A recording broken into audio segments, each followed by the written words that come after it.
জিল্লুর ভাইকে ধন্যবাদ জানাতে চাই যে একটা আজকে করছেন এবং একটা সেশন হয়েছে আপনাদেরকে নিয়ে। আমার বলতেই হচ্ছে যে আমি এটা অনেক পুরাতনভাবে ফেস করে আসছি এবং আপনারাও আমার মনে হয় কম বেশি আপনাদের নিজেদের ক্যারিয়ারে রাজনীতির মাঠে বা বিভিন্ন সময় আপনারাও ফেস করেন।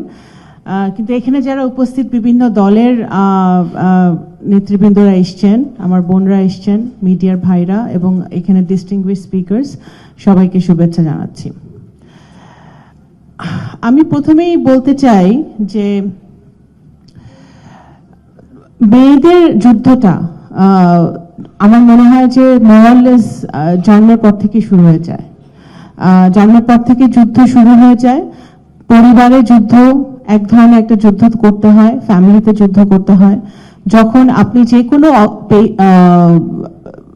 অকুপেশনে যান না কেন, যে কোনো প্রফেশনে যান না কেন, কর্পোরেট লেভেল, আপনি এডুকেশন সেক্টর, আপনি যদি একজন শিক্ষক হন, আপনি যদি একজন ডাক্তার হন, আপনি যদি একজন আইনজীবী হন, আপনি যদি একজন রাজনীতিবিদ হন, প্রত্যেক সেক্টরে নারীদের পদে পদে সমস্যা ফেস করতে হয়। That is the reality. Unfortunately বাংলাদেশের কনটেক্সটে দ্যাট ইজ দ্য রিয়ালিটি। এখন হাউ টু ওভারকাম দ্যাট? আমি অবশ্যই লেগেসি পলিটিক্স বাংলাদেশে কেন সারা পৃথিবীতেই আছে।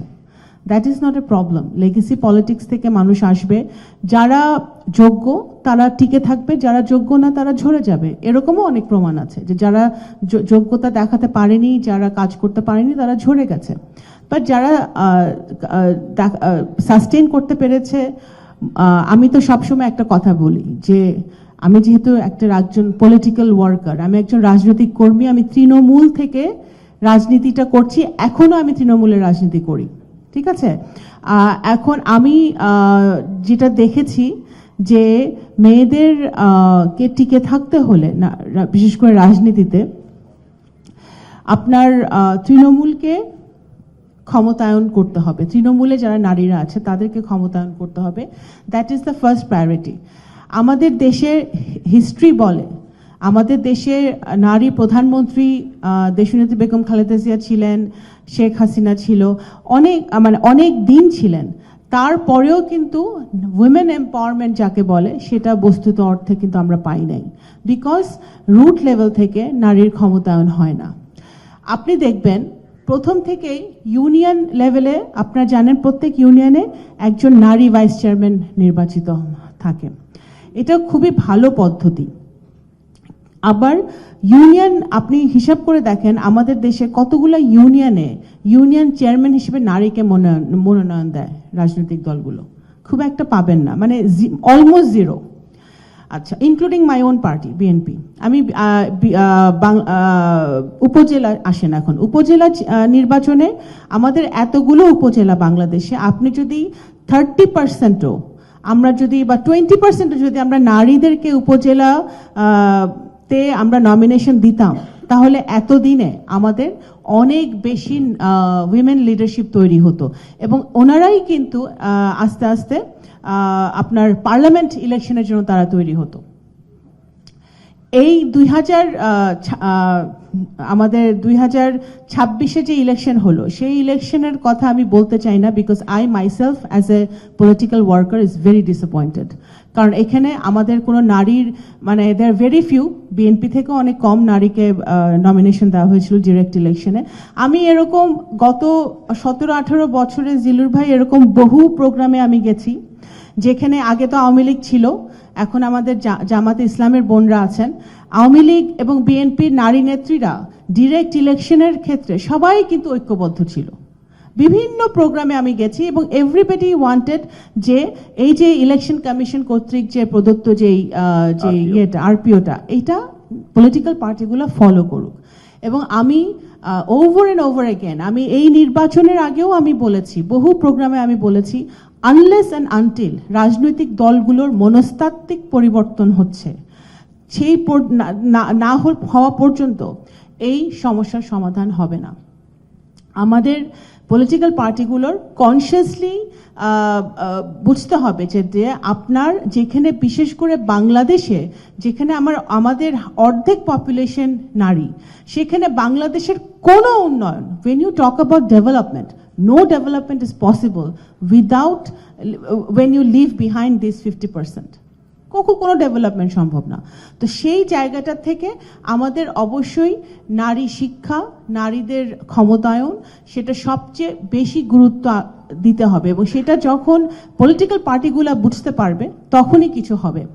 আমাদের যখন আপনি দেখবেন একটা সিটে 300টা সিট, তো একটা সিটে যখন যদি তিনজন ক্যান্ডিডেট থাকেন এবং একজন নারী থাকেন, কখনোই রাজনৈতিক দলগুলো নারীর দিকে তাকাবে না, সব সময় পুরুষটাকে নমিনেশন দিবে।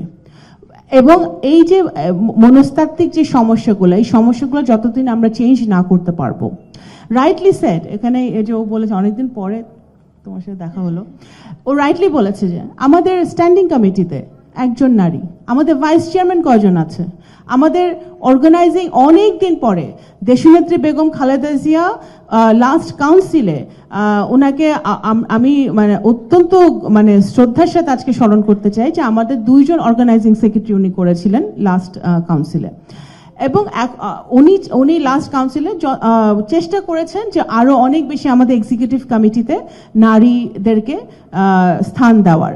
কিন্তু আমার ব্যক্তিগত মতামত হচ্ছে যতক্ষণ না পর্যন্ত আমাদের জেলা কমিটি, আমাদের উপজেলা কমিটি, আমাদের ইউনিয়ন কমিটিগুলোকে বাধ্য করা হবে যে 30-35% নারী যদি না থাকে সেই কমিটি পাস হবে না, সেই জায়গাটা যখন আমরা রাজনৈতিক দলগুলো যখন বাধ্য করবে, তখনই কিন্তু আপনার রুট লেভেল থেকে উইমেন লিডারশিপ গ্রো করবে। তার আগে এটা খুবই সমস্যা। বাংলাদেশ জাতীয়তাবাদী দলের সরকার চেষ্টা করছে, BNP has always been women friendly party, তারা চেষ্টা করছে যে নারীদের ক্ষমতায়নকে আরো কিভাবে বৃদ্ধি করা যায়। আমাদের যে রিসেন্টলি বাজেট দেওয়া হয়েছে, সেই বাজেটেও সরকারের এইবারের বাজেটেও কিন্তু আমি বলবো যে একটা নারী বান্ধব বাজেট হয়েছে। নারীদের জন্য, নারী শিক্ষার জন্য অনেক উদ্যোগ নেওয়া হয়েছে। দেশনেত্রী বেগম খালেদা জিয়ার রেভলিউশনারি সিদ্ধান্ত ছিল নারী শিক্ষা অগ্রগতির জন্য, ওনার যেই ডিসিশনগুলো সেগুলো তো আমরা সকলে জানি।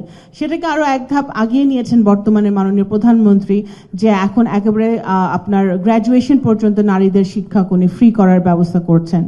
নারীদেরকে, আমাদের ছোট ছোট বাচ্চাদেরকে আরো শিক্ষা প্রাইমারি স্কুলে আনার জন্য আপনার স্কুল ইউনিফর্ম, স্কুল ব্যাগ, জুতা, এগুলা কিন্তু এই জিনিসগুলো কিন্তু সরকার শুরু করছে। সরকার চাচ্ছে যে যত বেশি, যেটা একটু আগে বক্তারা বললেন, যত বেশি নারীরা শিক্ষিত হবে, যত বেশি মেয়েরা শিক্ষিত হবে, তত বেশি তাদের ইন্ডিপেন্ডেন্স হবে এবং তত বেশি তাদের ডিসিশন নেওয়ার ক্ষমতাটা তৈরি হবে। বাংলাদেশ ইজ এ মানে of course as a test case scenario. আপনি দেখবেন যে আমাদের যে ফার্স্ট মানে 1 নম্বর যে রেমিটেন্স আর্নার, সেটা কি আরএমজি, গার্মেন্টস, টেক্সটাইল। এই গার্মেন্টস সাস্টেইন করতো না যদি আমাদের নারীরা এই ফ্যাক্টরিগুলোকে না চালাতেন, নারীরা কাজ না করতেন। এবং এই লক্ষ লক্ষ নারীরা সারা বাংলাদেশে